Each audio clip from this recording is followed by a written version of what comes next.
नमस्कार दोस्तों। आज आपको हम अपनी मेन अजमेर रोड की टाउनशिप जो कि ठिकरिया टोल प्लाज़ा से 100 मीटर पहले जयपुर की तरफ है, उसके बारे में कंप्लीट डिटेल्स देने के लिए ये वीडियो बना रहे हैं।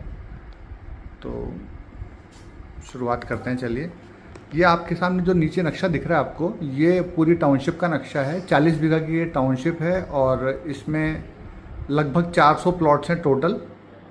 और मेन अजमेर रोड से मात्र 200 मीटर अंदर है ये हाईवे से। और इसमें 30 फीट और 40 फीट की सड़कें हैं।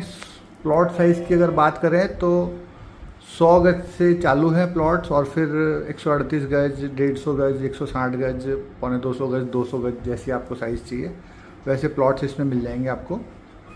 और अभी मैं आपको थोड़ा सा और डिटेल बता देता हूँ इसकी टाउनशिप की 2 एंट्रीज़ हैं।